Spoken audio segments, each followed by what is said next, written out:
Hello everyone, I'm Dr. Kanishka Kaushik. Welcome you all on Toppers Top. So guys, we are in our UPSC EPFO revision series जिसमें हम EPFO का पूरा course free में discuss करते हैं। तो आज हम इस वीडियो में साइंस एंड कंप्यूटर क्लासेस के बारे में देखेंगे। साइंस का जो हमारा केमिस्ट्री का सिलेबस है वो 3-4 क्लासेस में ख़त्म हो जाएगा।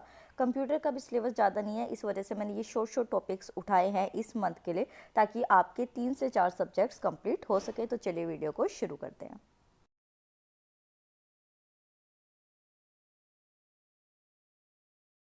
सो first we start with computer. आज हमने कंप्यूटर के बेसिक्स देख लेते कि किस टाइप के कंप्यूटर्स होते हैं, क्या उसके करैक्टरिस्टिक्स होते हैं। आज हम डिस्कस करेंगे किस तरीके की मेमोरी होती है, क्या इनपुट आउटपुट होता है, और कुछ फुल फॉर्म्स, क्योंकि हमें पता है कि फुल फॉर्म्स हमारे एग्जाम में हमसे पूछी जाती है। ठीक है, तो सबसे पहले इनपुट डिवाइस का देखते हैं। तो देखिए, जब हम स्कूल में थे तो हमें क्या पढ़ाया जाता था टीचर के थ्रू कि हार्डवेयर जो होता है कंप्यूटर का वो एक ऐसी चीज़ होती है जिसको हम टच कर सकते हैं, और सॉफ्टवेयर क्या होता है जिसे हम टच नहीं कर सकते। तो इसी सिंपल बेसिक जो हमें समझाया गया था हमारे स्कूल टाइम में, उसी को लेके हम चलेंगे। तो इनपुट डिवाइस, देखिए इनपुट का क्या मतलब है कि किसी चीज के अंदर आप कुछ इंसर्ट कर रहे हैं, मतलब कि पहले नहीं थी वो इंफॉर्मेशन, आपने बाहर से इंसर्ट की। तो आप कंप्यूटर में जो है कोई भी चीज़ लैपटॉप के अंदर या मोबाइल के अंदर कैसे करते हैं, कीबोर्ड की हेल्प से करते हैं। तो कीबोर्ड जो होता है वो आपका एक तरीके का इनपुट डिवाइस हो जाता है, और दूसरी चीज़ वो एक हार्डवेयर की कैटेगरी के अंदर आता है, क्योंकि हम कीबोर्ड को टच कर सकते हैं। ठीक है, तो जब डाटा को एंटर करने के लिए जो इंस्ट्रक्शन यूज़र को देनी है उस चीज़ को करने के लिए इनपुट डिवाइसेस का यूज़ होता है। जैसे कि एग्जांपल हो गया आपका keyboard, mouse, scanner, digital camera. तो आपको जो ये चीज़ें हैं कि कौन सी इनपुट की कैटेगरी में आता है, कोई प्रोसेसिंग यूनिट के अंदर है, आउटपुट की कैटेगरी के अंदर है। तो एग्जांपल बेसिकली आपको याद रखने हैं, डेफिनेशन आपसे नहीं पूछेंगे बट एग्जांपल आपसे पूछे जा सकते हैं। ठीक है, सेकंड आता है आउटपुट डिवाइस। देखिए इनपुट में क्या हुआ, हमने कि कोई भी चीज़ जो थी वो इंसर्ट करी, कोई भी इंफॉर्मेशन जो थी वो कंप्यूटर के अंदर इंसर्ट की। आउटपुट क्या है कि वो कंप्यूटर से आपको क्या इंफॉर्मेशन किस फॉर्म में मिल रही है। अब आप सिंपल सी चीज़ देखिए कि कोई भी पीडीएफ मैंने आपको प्रोवाइड की, ठीक है, तो वो आपके ग्रुप पे आ गई, टेलीग्राम ग्रुप पे, तो आपने उसका प्रिंट आउट निकलवा लिया। तो वो प्रिंट आउट जब आपके पास आया तो कुछ चीज़ बाहर निकल के आई ना, आउटपुट आया आपके पास। तो वो चीज़ ऐसी कोई भी चीज़ की जो आपको इन्फॉर्मेशन बाहर निकाल के दे रही है वो आपका आउटपुट डिवाइस हो जाएगा। उसमें आपके मोनिटर्स भी हो सकते हैं। अगर आप स्क्रीन पे देख रहे हैं तो आपने जो भी गूगल पे सर्च किया वो आपकी स्क्रीन पे आ गया, तो वो आपका आउटपुट हो जाएगा। स्पीकर से अगर आपने कोई गाना सुनना है, कुछ भी सुनना है, तो वो स्पीकर्स क्या हो गए, आपके आउटपुट हो गए जो भी आपको सुना रहे हैं। लेज़र प्रिंटर्स है, मल्टीमीडिया प्रोजेक्टर्स है, इंकजेट प्रिंटर्स है। तो ये सारे जो है एग्जांपल्स आपके हो जाएंगे डिवाइसेस के, जो कि आउटपुट की कैटेगरी के अंदर आते हैं। ठीक है, नेक्स्ट हम 3 जो फुल फॉर्म्स है उनको डिस्कस करेंगे, क्योंकि अभी भी हमने देखा था 2017 का जो हमारा एग्जाम पैटर्न था कंप्यूटर का। देखिए अभी कोई प्रिडिक्ट नहीं कर सकता है कि इस साल क्या पूछा जाएगा, क्योंकि यूपीएससी का भी नेचर चेंज हुआ है, और 4 साल के बाद ये पेपर हो रहा है। 2020 में होना था, 21 में हो गया है, तो 4 साल बाद जो है कुछ भी चेंज आ सकता है। बस एक स्पेकुलेशंस की जा रही है कि हाँ भाई ऐसा हो जाएगा, ऐसा प्रिडिक्शन हो सकता है, तो हमें उस तरीके से प्रिपेयर करके चलना है। तो सबसे पहले एलसीडी की जो फुल फॉर्म है उसको देखते हैं। तो लिक्विड क्रिस्टल डिस्प्ले जो होती है वो एलसीडी की फुल फॉर्म होती है। यहाँ पे बेसिकली क्यों मैंने ये फुल फॉर्म्स रखी है, क्योंकि मैंने जो आउटपुट डिवाइसेस आपको बताया तो मैंने उसमें मॉनिटर्स के बारे में आपको बताया,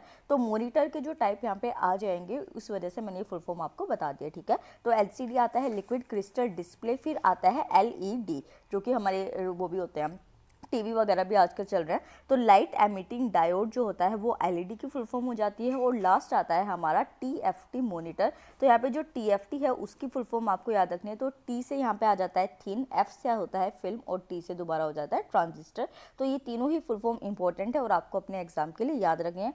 जो स्टूडेंट्स अभी इसको रिवाइज कर रहे हैं, वैसे तो वीडियोज़ के थ्रू रिविजन करना अच्छा होता है, बट फिर भी कुछ स्टूडेंट्स को पीडीएफ चाहिए होती है। तो टेलीग्राम चैनल हमारा है टॉपर स्टॉक के नाम से, वहाँ पे यूपीएससी एपीएफ और डिस्कशन ग्रुप भी है, तो आप उसको जाके ज्वाइन कर सकते हैं। लिंक आपको टेलीग्राम इसी वीडियो के नीचे डिस्क्रिप्शन बॉक्स में मिल जाएगा, और आप हमें इंस्टा टॉपर स्टॉप पे भी फॉलो कर सकते हैं। नेक्स्ट देखते हैं, इनपुट के बारे में बात कर ली, आउटपुट की बात कर ली। अगर हम कोई चीज़ इंसर्ट कर रहे हैं और उसके बदले में हमको आगे कुछ मिल रहा है, ठीक है, तो कोई बीच में तो ऐसी चीज़ होगी ना कि जिसके थ्रू ये सारी प्रोसेसिंग हो रही है, तो आता है रोल सीपीयू का। ठीक है, तो सीपीयू की फुल फॉर्म पहले देख लेते हैं, that is central processing unit. तो आप एक चीज़ देखिए कि जब आप सोच रहे होते हैं कि आज क्या करूँ, पढ़ूँ, मोबाइल चलाऊँ या फिर खेलने चला जाऊँ, तो ये क्या हो रही है, आपके दिमाग में प्रोसेसिंग हो रही है कि क्या करना चाहिए, क्या आपका एक्शन होगा। तो उसी तरीके से हमारा दिमाग जैसे प्रोसेसिंग करता है, कंप्यूटर के अंदर जो सीपीयू होता है वो प्रोसेसिंग करता है। इस वजह से सीपीयू को ब्रेन ऑफ कंप्यूटर कहा जाता है। तो ये एक ऐसा पार्ट होता है जो कि जितनी भी इंफॉर्मेशन होती है किसी कंप्यूटर की उसको कंट्रोल करता है और प्रोसेस करता है। अब देखते हैं कि 4 फंक्शन सीपीयू के क्या है। यहाँ पे जस्ट एक सिंपल बताती हूँ, आगे हम उसको डिस्क्राइब करेंगे। तो सबसे पहले जो भी इंस्ट्रक्शन होती है मेमोरी से, ये उसको फैच करता है, मतलब कि उसको लेता है कि क्या मेमोरी के अंदर इंस्ट्रक्शंस है, मतलब सीपीयू को क्या इंस्ट्रक्शन दी गई। दूसरा जो है वो उसको डिकोड करता है बाइनरी इंस्ट्रक्शंस में। देखिए आप गूगल पे अगर मान लीजिए सर्च करते हैं EPFO, UPSC EPFO exam preparation strategy, ठीक है, आपको तो वो वर्ड्स की फॉर्म में दिखाई दे रहा है, पर जो आपने कंप्यूटर के अंदर गूगल के ऊपर वो डाला तो वो किस में होता है, 0 और 1 की डिजिट में जो होता है उसकी कोडिंग होती है। इसको हम डिकोड करना कहते हैं। तो बाइनरी इंस्ट्रक्शंस में जो है उसको डिकोड किया जाएगा, फिर एग्जीक्यूट किया जाएगा, मतलब गूगल पे जो भी आपने सर्च किया उस चीज़ को एग्जीक्यूट किया जाएगा कि क्या पूछा गया है, और आपके सामने नेक्स्ट स्टेप आएगा, मतलब कि उसका सर्च किया जाएगा इंटरनेट पे। तो execute action and move to next step जो हो गया, नेक्स्ट स्टेप हो गया आपका। और फिर स्टोर कर लिया जाएगा जो आपकी हिस्ट्री होती है, कि गूगल में आप करते हैं तो आपके पास हिस्ट्री आ जाती है ना कि आपने क्या क्या सर्च करा है, तो वो आपका स्टोर हो गया, मतलब कि एक राइट आउटपुट टू मेमोरी। या फिर आपने कोई पीडीएफ है, कोई वहाँ से इमेज ली, कोई भी गाना करा तो वो सेव कर लिया, तो वो आपका क्या हो जाएगा, आउटपुट हो जाएगा, ठीक है। इसके साथ जो है हम कुछ टर्म्स को देखते हैं जिसकी डेफिनेशन डायरेक्टली आपसे एग्जाम में पूछी जा सकती है। एक चीज़ मैं क्लियर कर दूं कि गाइस जो कंप्यूटर और जो साइंस का पोर्शन है उसमें हमें पीएचडी नहीं करनी, हमें जो बेसिकली साइंस एंड टेक्नोलॉजी के करंट अफेयर्स के साथ वो तो पढ़ना ही पढ़ना है, मतलब थोड़ा डिटेल में। पर यहाँ पे जो जनरल साइंस है वो हमको बेसिक लेवल की पढ़नी है, मतलब फैक्ट्स पढ़ने हैं जो कि पेपर में पूछे जाएंगे, ठीक है। तो इस वजह से मैं उसी कंसर्न से इस जो वीडियो को बना रही हूँ कि आपको अंदर नहीं घुसना है, बस बेसिक्स पता होने चाहिए जो डायरेक्टली पूछे जाएंगे, ठीक है। तो सबसे पहले सीपीयू का देख रहे हैं, तो सीपीयू वही सेंट्रल प्रोसेसिंग यूनिट हो गया आपका, heart and brain of computer हो गया। उसी के साथ बाइनरी कोड, बाइनरी कोड को मैंने क्या बताया अभी आपको, कि जो भी हम इंस्ट्रक्शन डालते हैं, जो भी हम क्वेश्चन डालते हैं किसी कंप्यूटर के अंदर या कोई भी इन्फॉर्मेशन डालते हैं, तो हमें तो वो वर्ड्स की फॉर्म में दिख रही होते हैं, बट जो कंप्यूटर होता है वो उसको 0 और 1, 1 0 0 1 इस तरीके की जो है एक कोडिंग होती है उनकी, उसके फॉर्म में करता है, उसकी प्रोसेसिंग होती है और फिर आपको इन्फॉर्मेशन मिलती है। तो ये एक सीक्वेंस होता है 1 और 0 का, ये बाइनरी कोड आपको याद रखनी है। तो ये बेसिकली एक लैंग्वेज होती है जिसमें कि सीपीयू ट्रांसलेट करता है अपने सारे डाटा को, तो ये बाइनरी कोड हो गया। उसके बाद आता है एएलयू, एएलयू की आपको फुल फॉर्म अच्छे से याद रखनी है, that is arithmetical logical unit. तो अगर अर्थमेटिकल आ गया तो अर्थमेटिक्स का होता है आपका मैथ्स के अंदर होता है ना, मैथ्स में क्या होती है, कैलकुलेशन होती है। तो जितनी भी मैथमेटिकल और लॉजिकल ऑपरेशंस किसी कंप्यूटर के अंदर होते हैं तो वो एएलयू के थ्रू किए जाते हैं, that is arithmetical logical unit. ये जो है ये एक पार्ट है सीपीयू का जिससे आगे हम डिस्कस करेंगे। फिर आता है प्रोग्राम काउंटर। प्रोग्राम काउंटर जो होता है वो ट्रैक करता है कि कौन सी जो इंस्ट्रक्शन सीपीयू को दी गई है उसको कैसे एग्जीक्यूट करना है। इसका मैं एक सिंपल सा एग्जांपल आपको बताती हूँ, इसके साथ साथ आपकी साइंस भी कवर हो जाएगी।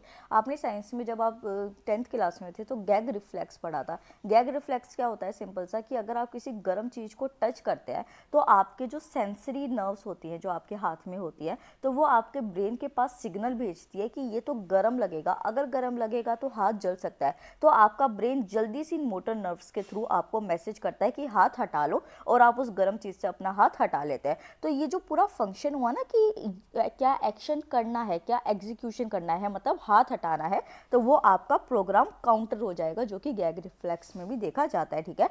तो यहाँ पे सीपीयू जो है वो इंस्ट्रक्शंस को ट्रैक करता है कि क्या एग्जीक्यूट करना है, क्या नेक्स्ट प्रोसेसिंग डाटा हो सकता है, ठीक है। फिर आता है 1 हर्ट्स। तो 1 हर्ट्स क्या है, बेसिकली ये एक स्पीड है जिसमें कि ऑपरेशन पर सेकंड परफॉर्म किया जाता है। मतलब क्या होता है ना कि कई बार क्या होता है स्पेसिफिकली कि आप कुछ सर्च करते हैं तो उसमें टाइम लगता है, तो वो 1 हर्ट्स हो जाएगा कि कितना टाइम पीरियड, मतलब 1 सेकंड के अंदर कितना डाटा जो है वो प्रोसेसिंग हो रहा है, वो 1 हर्ट्स हो जाएगा। तो ये सारी डेफिनेशंस आपको याद रखने, ठीक है। यही वाली चीज़ जो अब तक मैंने आपको बताई ये मैंने समराइज कर दिया तो आपको रिवाइज करने में इजी रहे। मैंने आपको रिवीजन के टाइम के बारे में बता रखा है कि आप कीवर्ड्स की फॉर्म में किसी चीज़ को रिवाइज करेंगे ताकि आपका टाइम कंज्यूम कम हो, क्योंकि आपको 10 सोर्सेज नहीं पढ़ने, आपको 1 से 2 सोर्स पढ़ना है। 10 सोर्स पढ़ेंगे पेपर क्लियर नहीं होगा, कहेंगे हमने तो टॉपर स्टॉप से पढ़ा था, हमें समझ नहीं आया, हमारा पेपर इसलिए क्लियर नहीं हुआ। तो देखिए पेपर क्लियर होगा या नहीं होगा वो खुद की आपकी रिस्पॉन्सिबिलिटी होगी और वो डिपेंड करेगा कि आप कैसे रिवीजन कर रहे हैं, ठीक है। तो इनपुट डिवाइस हो गया, इनपुट डिवाइसेस का प्रोसेसिंग हुआ, प्रोसेसिंग किसने की, सीपीयू ने की, और उसकी प्राइमरी स्टोरेज हुई और आउटपुट डिवाइस के थ्रू जो है आपको कंटेंट मिल गया। यहाँ पे प्राइमरी स्टोरेज और सेकेंडरी स्टोरेज दो वर्ड्स आए जिनको हम आगे डिस्कस करेंगे, पर आप इस फ्लो चार्ट को याद रखेंगे, ठीक है। तो अरिथमेटिकल लॉजिक यूनिट जो था वो हमने डिस्कस किया। यहाँ पे बेसिकली आपने देखा था ना कि मैंने फंक्शंस आपको सीपीयू के बताए थे, एक बार उसको देख लेते हैं। तो ये वाला जो बॉक्स आप देख रहे हैं ये क्या है, मेन मेमोरी, ठीक है। तो हमने सीपीयू का फर्स्ट फंक्शन क्या देखा था कि वो इंस्ट्रक्शन को फैच करता है मेमोरी से। तो यहाँ से जो मेमोरी थी उसके अंदर जो भी इंस्ट्रक्शन डाली गई थी वो कहाँ जाती है, आपकी कंट्रोल यूनिट के पास जाती है। कंट्रोल यूनिट क्या करता है, डिकोड करता है इंस्ट्रक्शन को, किस में करता है, बाइनरी कोड मतलब 0 1 में, ठीक है।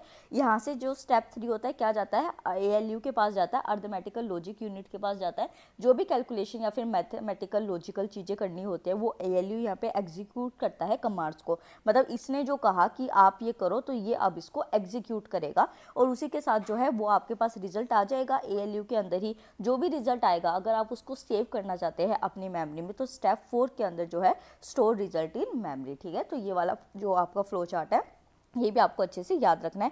अरिथमेटिकल लॉजिकल यूनिट की ये वही डेफिनेशन है जो मैंने आपको बताई है, तो बार बार इसको नहीं पढ़ना है। कंट्रोल यूनिट जो है ये आप देख लीजिए कैसे हुआ था। तो यहाँ पे बेसिकली आपका जो है कंट्रोल यूनिट में अगर स्पेसिफिक बात कर रहे हैं तो यहाँ पे एएलयू आ जाएगा, सेकंड में कंट्रोल यूनिट आ जाएगा, ठीक है। नेक्स्ट देखते हैं इंट्रोडक्शन मेन मेमोरी के बारे में। मेमोरी हम डिस्कस कर रहे हैं कि कोई भी हम चीज़ सर्च करेंगे तो वो कहाँ पे सेव होगी। तो मेमोरी यूनिट जो होती है वो एक एसेंशियल कॉम्पोनेंट होता है डिजिटल कंप्यूटर्स का, क्योंकि एक सिंपल सी चीज़ देखिए कि आप कोई भी चीज़ है उसको सर्च कर रहे हैं और कंप्यूटर उसकी मेमोरी नहीं रख पा रहा है तो आपको फिर वो दोबारा अंदर जाके उसको ढूंढना पड़ेगा, कई चीज़ें करनी होगी, तो कंप्यूटर का क्या काम रहेगा। तो यहाँ पे मेमोरी जो होती है डिजिटल कंप्यूटर्स के अंदर एक असेंशियल कंपोनेंट होता है। इनको हम 3 पार्ट्स में डिवाइड करते हैं। एक होता है मेन मेमोरी, सेकंड होता है सेकेंडरी मेमोरी और थर्ड होता है कैचे मेमोरी। तो ये जो होता है डिजिटल कंप्यूटर में होता है और जो मेन मेमोरी होती है वो सबसे फास्टेस्ट जो होगी एक तरीके से, मतलब इन दोनों कैटेगरी के अंदर फास्ट मेमोरी की कैटेगरी के अंदर आती है। तो सबसे पहले प्राइमरी मेमोरी को डिस्कस करते हैं। प्राइमरी मेमोरी जो होती है उसको मेन मेमोरी भी कहा जाता है या फिर इंटरनल मेमोरी भी कहा जाता है। इसको आप सिंपल कैसे समझेंगे कि जब आप कोई भी मोबाइल खरीदने जाते हैं तो जो मोबाइल सेलर होता है वो आपको बताता है कि इसके अंदर 64 GB जो है वो स्टोरेज डाटा का मतलब कुछ है, इस तरीके से मेमोरी है। तो वो क्या होगी, आपकी प्राइमरी मेमोरी होगी जो कि आपके हैंडसेट के अंदर कंप्यूटर के अंदर पहले से ही प्रेजेंट है, ठीक है। तो यहाँ पे क्या होता है, लिटिल बिट ऑफ डाटा जो है वो स्टोर हो सकता है मैन्युफैक्चर के थ्रू या फिर यूज़र के थ्रू, ठीक है। ये होगी आपकी प्राइमरी मेमोरी। इसको फर्दर दो पार्ट्स में डिवाइड किया जाता है, एक आता है रैम और सेकेंड आता है रोम। इनको हम आगे डिस्कस करेंगे, पहले अभी आपको प्राइमरी मेमोरी के बारे में समझना है, ठीक है। तो जो भी कंप्यूटर के अंदर आपके मोबाइल के अंदर पहले से ही स्टोरेज का है, स्पेस है, उसको हम प्राइमरी मेमोरी कह देंगे। सेकंड आता है सेकेंडरी मेमोरी। आपके मोबाइल के अंदर जो है वो डाटा ज़्यादा हो गया और आपको अपनी जितनी भी फाइल्स है वो स्टोर करके रखने, तो आप क्या करते हैं कि एक पेन ड्राइव लेते हैं और उसके अंदर सारा डाटा जो है ट्रांसफ़र कर देते हैं और उसको स्टोर कर देते हैं। तो ये जो एक बाहर से आप मेमोरी लेके आए, कोई स्टोरेज डिवाइस लेके आए, उसको हम क्या कहते हैं, सेकेंडरी मेमोरी कहते हैं। जैसे कि आपका क्या हो गया, पेन ड्राइव हो गया। तो यहाँ पे आपके फ्लॉपी डिस्क हो गई, हार्ड डिस्क है, डीवीडी है, सीडी रोम है, पेन ड्राइव है, डिस्क है, माइक्रोस कार्ड है, तो ये सारे आपके सेकेंडरी मेमोरी के अंदर होंगे। सेकेंडरी मेमोरी जो होता है उसका जो लार्ज साइज होता है, कॉस्ट जो होती है वो इसकी इतनी हाई नहीं होती है, पर साइज जो होता है वो अच्छा खासा लार्ज होता है और लार्जेस्ट स्टोरेज कैपेसिटी इसके अंदर होती है। यहाँ पे जो है हम कंप्यूटर मेमोरी का एक फ्लो चार्ट देख लेते हैं। तो कंप्यूटर ये जो आगे है ना, ये वाले जो टर्म्स है ये आपको याद रखने की कौन सी मेमोरी के अंदर कौन सा एग्जांपल आता है, ये आपके एग्जाम पॉइंट ऑफ व्यू से इंपॉर्टेंट है। ये भी आपको टेलीग्राम चैनल पे मिल जाएंगे। तो कंप्यूटर मेमोरी जो होती है उसको पहले डिवाइड किया गया प्राइमरी मेमोरी के अंदर और सेकेंडरी मेमोरी के अंदर। प्राइमरी मेमोरी में हमने क्या देखा था इस वाली स्लाइड में कि दो में डिवाइड किया जाता है, रैम और रोम के अंदर। तो रैम और रोम के अंदर प्राइमरी मेमोरी जो है वो डिवाइड हो गई। रैम क्या है, रैंडम एक्सेस मेमोरी हो गया, और रोम क्या है, रीड ओनली मेमोरी, जिसको हम आगे डिस्कस करेंगे, ठीक है।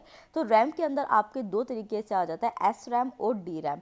तो ये वाले टर्म्स आपको याद रखने की, ये जो डी रैम है और जो एस रैम है वो कौन सी मेमोरी के अंदर आते हैं, आपसे डायरेक्टली ये पूछा जा सकता है। और रोम जो होता है उसमें आता है पी रोम और ई प्रोम हो गया या फिर ई प्रोम हो गया। तो ये वाले भी याद रखें कि ये प्राइमरी मेमोरी के अंदर आते हैं। फिर सेकेंडरी मेमोरी आपको याद रखने की एच हो गया, एस है, कॉम्पैक्ट डिस्क है, फ्लॉपी डिस्क है और मैग्नेट टेप है, वो कहाँ पे आपका आ जाता है, सेकेंडरी मेमोरी की कैटेगरी के अंदर आ जाता है। नेक्स्ट देखते हैं कैचे मेमोरी ऑर्गेनाइजेशन को। तो कैचे मेमोरी क्या है, एक small amount of fast memory. ये आपकी डेफिनेशन अच्छी तरीके से आपको याद रखनी है, ठीक है। तो बेसिकली क्या होता है कि नॉर्मल जो मेन मेमोरी है, मतलब जो प्राइमरी मेमोरी पहले से ही आपके सीपीयू के अंदर जो आपका कंप्यूटर है उसके अंदर है, और जो आपका सीपीयू है उसके बीच की जो साइट होती है ये होती है कैचे मेमोरी। बेसिकली क्या चीज़ है कि सीपीयू से जब है आपको क्या करना होता है, मेन मेमोरी में कोई चीज़ ट्रांसफ़र करनी होती है तो वो बहुत स्लोली जा रही होती है, बट अगर आप उसके बीच में कैचे को इंसर्ट कर देते हैं तो ये जो वर्ड ट्रांसफ़र होता है ये बहुत स्पीड अप हो जाता है और जल्दी से मेन मेमोरी के अंदर पहुंच जाता है। ये कैचे मेमोरी का काम होता है। तो ये कहाँ पे लोकेटेड होता है, ये सीपीयू चिप के ऊपर जो है सिस्टम के अंदर लोकेटेड होता है, और इसका जो ऑब्जेक्टिव है बेसिकली वो ये है कि स्लो मेमोरी सिस्टम जो है उसको फास्ट मेमोरी में चेंज करना है। ये वाले जो चीज़ है, ये पूरी ही स्लाइड आपके लिए एग्जाम के लिए इंपॉर्टेंट है। नेक्स्ट डिस्कस करते हैं कंप्यूटर रजिस्टर के बारे में। तो देखिए, एक रजिस्टर जो होता है वहाँ पे आप क्या करते हैं, अपना जो भी डाटा होता है, अपनी जो भी इन्फॉर्मेशन होती है उसको स्टोर करके रखते हैं ना, अपने नोट्स बना के रखते हैं। तो उसी तरीके से जो कंप्यूटर रजिस्टर होता है वो बिल्ट इन मेमोरी लोकेशन होता है कि जहाँ पे आप अपनी मेमोरी जो है उसको बिल्ट इन करते रहते हैं, मतलब अपने नोट्स को बनाते जा रहे हैं। तो वो क्या हो गया, आपका कंप्यूटर रजिस्टर हो गया। फास्टेस्ट मेमोरी लोकेशन ये होती है, ये इंपॉर्टेंट पॉइंट हो गया आपके लिए कि आपसे अगर पूछ लिया जाए कि फास्टेस्ट मेमोरी लोकेशन क्या है तो आपको कंप्यूटर रजिस्टर के बारे में पता होना चाहिए। ये जो है डाटा या फिर जो मेमोरी लोकेशन है इंस्ट्रक्शंस को होल्ड रखता है। इतना बस आपको कंप्यूटर रजिस्टर के बारे में पता होना चाहिए। रजिस्टर का लोकेशन क्या होता है, तो ये सीपीयू के अंदर ही कंट्रोल यूनिट और जो अर्थमेटिकल लॉजिकल यूनिट होती है उसी के साथ होता है। तो लोकेशन आपकी क्या हो गई, सीपीयू हो गई रजिस्टर लोकेशन की, ठीक है। नेक्स्ट हम जो रैम और रोम के बारे में डिस्कस कर रहे थे, तो देखिए रैम और रोम में डिफरेंस क्या है। पहली बात कि जो रैम है that is read access memory, वो होती है रीड राइट मेमोरी। देखिए इसको आप कैसे समझेंगे कि आपने कोई चीज़ पढ़ी, ठीक है, अब आपको तो नहीं याद रहेगी ना, आप इतना सारा कुछ पढ़ते हैं तो आप क्या करते हैं, किसी रजिस्टर में उसको नोट कर लेते हैं। तो उस रजिस्टर के थ्रू आप उस दोबारा डाटा को एक्सेस कर सकते हैं, मतलब कि उसके पास पहुंच सकते हैं। तो इस वजह से रीड एक्सेस मेमोरी को आप कैसे याद करेंगे कि रीड राइट मेमोरी थी, हमने पढ़ा था किसी चीज़ को, हमने उसको लिख लिया, तो वो जो लिखा हुआ है हम उसको ईजिली एक्सेस कर सकते हैं, तो वो रीड एक्सेस मेमोरी के अंदर आ गया। बट जो ROM है, मतलब ओ ही बीच में आ गया, पहले ये आ गया, it is read only memory, मतलब सिर्फ हम इसको रीड कर सकते हैं। यूज़ की बात करते हैं, तो जो रैम होता है वो बेसिकली टेम्परेरी पीरियड के लिए जो करंटली प्रोसेस डाटा है उसको स्टोर करता है, कि अभी जो प्रोसेसिंग हो रही है उसको थोड़े टाइम के लिए, जैसे कि मान लीजिए कि कोई जो सर्च किया आपने चीज़, वो उस टाइम के लिए डाटा को स्टोर किया गया, फिर आप जैसे उस सर्च को ख़त्म करेंगे दूसरी चीज़ सर्च करेंगे तो वो ख़त्म हो जाएगी, तो वो क्या हो गया, आपका रैम हो गया। और जो रोम होता है उसमें इंस्ट्रक्शंस जो होती है वो बूस्टअप के कंप्यूटर के टाइम में भी वहाँ पे रहती है। वोलेटिलिटी की बात करते हैं तो ये वोलेटाइल मेमोरी है, मतलब जो खत्म हो जाती है जल्दी वोलेटाइल हो जाते हैं, बट जो रोम के अंदर मेमोरी होती है वो नॉन वोलेटाइल इन नेचर होती है। अगर फुल फॉर्म की बात करते हैं तो RAM is random access memory और रोम क्या हो गया, रीड ओनली मेमोरी हो गया। जो मॉडिफिकेशन होती है, तो रैम जो होता है उसको मॉडिफाई किया जा सकता है, बट जो डाटा रोम के अंदर हो जाता है, मतलब जो परमानेंट स्टोर हो जाता है, उसको मॉडिफाई किया नहीं जा सकता। कैपेसिटी की बात करते हैं तो जो रैम होता है उसकी रैम साइज 64 MB से लेकर 4 GB तक होती है, बट जो रोम होता है वो कंपेरेटिवली छोटा होता है। तो ये सारे हमने कंप्यूटर का देख लिया, ठीक है। तो कंप्यूटर हमने यहाँ पे किया पूरा। अगर अब तक वीडियो पसंद आई है तो लाइक कीजिए, सब्सक्राइब कीजिए चैनल को। अब हम नेक्स्ट साइंस से शुरू करते हैं, मेटल एंड नॉन मेटल से। यहाँ पे सिर्फ मैं आपको वो चीज़ें सिंपली बताऊंगी कि जो आपके फैक्ट्स आपके एग्जाम में आएंगे, हमें पूरा डिटेल में चैप्टर को नहीं पढ़ना है, आपके यूज़ का वो नहीं है। सबसे पहले हम गैंग्यू की डेफिनेशन देखते हैं। देखिए गैंग्यू क्या है, एक सिंपल सी चीज़, आपने जो है खुदाई करी और खुदाई से आपके पास मेटल निकला, ठीक है। उस मेटल में जो है वो बहुत सारी मिट्टी भी लगी होगी, सैंड है, मड है, कुछ अलग अलग अनवांटेड मटेरियल, इम्प्योरिटी लगी होगी, तो उसको हम क्या कहते हैं, गैंग्यू कहते हैं। तो इम्प्योरिटीज़ जो कि ओर के अंदर प्रेजेंट होती है, सैंड, मड या फिर अलग अलग कंपोनेंट्स के थ्रू जो है वो गैंग्यू आ जाते हैं। यहाँ पे एग्जांपल आप देख के चलेंगे कि अगर आप कॉपर पाइराइट को देखते हैं तो उसके अंदर आयरन सल्फाइड, सैंड, मड, जो सल्फर होता है वो एज एन इम्प्योरिटी होता है और उसको हम गैंग्यू कह देते हैं, ठीक है। फिर आता है स्लैग। स्लैग का क्या मतलब है, देखिए मान लीजिए कि ये एक बीकर था, ठीक है, इसके अंदर आपने किसी और को इंसर्ट करा, अब उस और पे बहुत सारे इम्प्योरिटीज़ लगी हुई है, गैंग्यू लगी हुई है, तो आपने क्या कर दिया, इसके अंदर एक फ्लक्स ऐड कर दिया। फ्लक्स क्या होता है, एक क्लिनजिंग एजेंट होता है। तो जब आपने फ्लक्स को ऐड किया तो जो इसके ऊपर ये मिट्टी लगी हुई थी ना, ये क्या हो गई, उस क्लिनजिंग एजेंट के साथ कंबाइंड हो गई और मार्केट जो बीकर था उससे अलग हो गई। तो ये जो इम्प्योरिटी फ्लक्स के साथ मिलके बाहर निकली उसको हम क्या कहेंगे, स्लैग कह देंगे, ठीक है। तो क्लींजिंग एजेंट के साथ जो भी इम्प्योरिटी ऐड ऑन हो गई एक साथ मिलके उसने एक फ्यूजिबल कंपाउंड बनाया जिसको हम स्लैग कहेंगे, ठीक है। और ये जो है किस टाइम होगा, स्मेल्टिंग के टाइम में बाहर निकलेगा। उसके बाद हम फ्लक्स को देखते हैं, तो फ्लक्स क्या हो गया, बेसिकली मीनिंग फ्लो होता है इसका। तो ये केमिकल क्लीनिंग एजेंट होता है, फ्लोइंग एजेंट होता है या फिर प्योरीफाइंग एजेंट होता है, ये आपको याद रखना है। उसी के साथ फ्लक्स जो है इसके बहुत सारे फंक्शंस होते हैं, मतलब कि एक्सट्रैक्टिव मेटलर्जी या फिर जो मेटल जॉइनिंग होती है ये उसमें यूज़ होती है। एक्सट्रैक्टिव मेटलर्जी वही हो गई ना कि मतलब मेटल को आप निकाल रहे हैं ओर्स के थ्रू, तो ये वहाँ पे यूज़ होता है, ठीक है। नेक्स्ट देखते हैं कि दो प्रोसेसेस होते हैं जिसके थ्रू जो है किसी और से मेटल बनाया जाता है। पहले तो आप ये देख लीजिए कि बनता कैसे है। ये ओर था, ठीक है, ओर में क्या डाला गया, फ्लक्स डाला गया। फ्लक्स से क्या हुआ, स्लैग बना, मतलब जो इम्प्योरिटी थी वो बाहर निकल गई, उससे मेटल बना और मेटल से बाद में क्या बन गया, आर्टिकल बन गया, जैसे कि ये तांबे का लोटा हो गया यहाँ पे, ठीक है। अब हम देखते हैं कि ये जो पूरा प्रोसेस हुआ कि हमने ओर से मेटल बनाया वो किस तरीके से होता है। तो इसके दो प्रोसेस होते हैं, फर्स्ट होता है कैल्सिनेशन और सेकंड होता है रोस्टिंग। इसकी सिर्फ डेफिनेशन आपको याद रखनी है, डायरेक्टली पूछी जा सकती है, ठीक है। कैल्सिनेशन क्या होता है कि अगर मान लीजिए कि कोई ओर है उसको हम बहुत हाई टेम्परेचर पे हीट अप कर रहे हैं, पर वहाँ पे एयर की प्रेजेंस नहीं होनी चाहिए, तो वो होता है आपका कैल्सिनेशन का पार्ट। तो कैल्सिनेशन में क्या होती है, हाई टेम्परेचर पे हीटिंग होती है ओर की मेटल को उससे निकालने के लिए, but in the absence of air, ठीक है। तो ये हो गया आपका कैल्सिनेशन। बट वहीं पे रोस्टिंग क्या होता है बेसिकली कि जो हीटिंग हो रही है ओर की वो हाई टेम्परेचर पे तो हो रही है, पर किसकी प्रेजेंस में हो रही है, एयर की प्रेजेंस में हो रही है, ताकि जो मेटल है वो मेल्ट ना हो सके, तो वो आपका रोस्टिंग की कैटेगरी के अंदर आ जाएगा।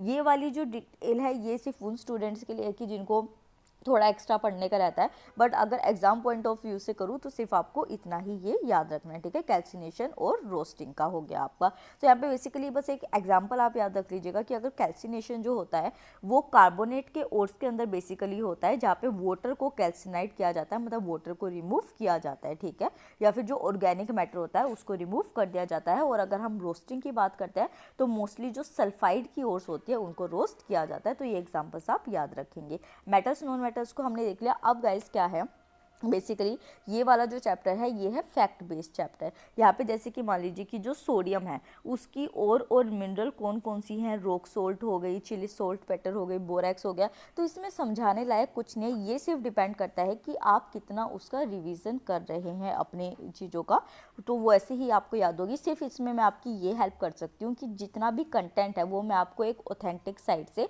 इस PDF के अंदर दे दूँगी, जिसका जो है आपको टेलीग्राम चैनल पर मिल जाएगा और लिंक आपको डिस्क्रिप्शन बॉक्स में मिल जाएगा, ठीक है।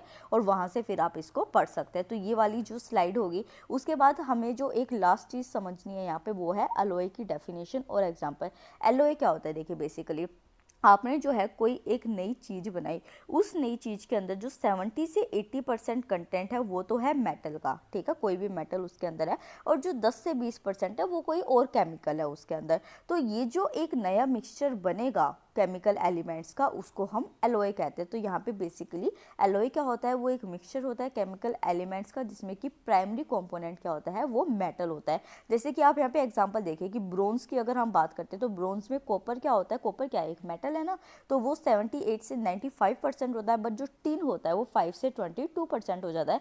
या फिर कास्ट आयरन को आप देख लीजिए कि जो आयरन होता है कास्ट आयरन के अंदर वो 96 से 98% होता है, और उसके अंदर जो कार्बन होता है वो 2 से 4% होता है। तो इसी तरीके से आप ये वाले जो एग्जांपल्स है इनको भी देखेंगे, वहाँ से PDF से रीड करेंगे।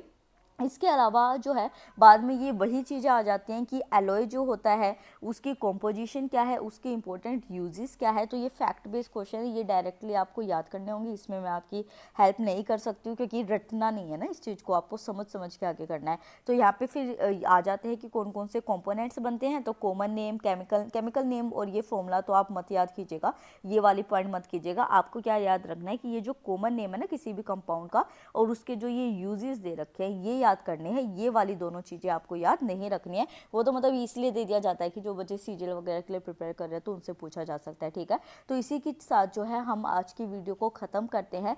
इसका जो जितना भी आपको टेलीग्राम चैनल पे लिंक सारा मिल जाएगा, सारा ही कंटेंट आपको मिल जाएगा, तो आप वहाँ पे जाकर ज्वाइन जरूर कीजिए। और अगर वीडियो पसंद आई हो तो वीडियो को लाइक कीजिए, चैनल को सब्सक्राइब कीजिए। Thank you so much.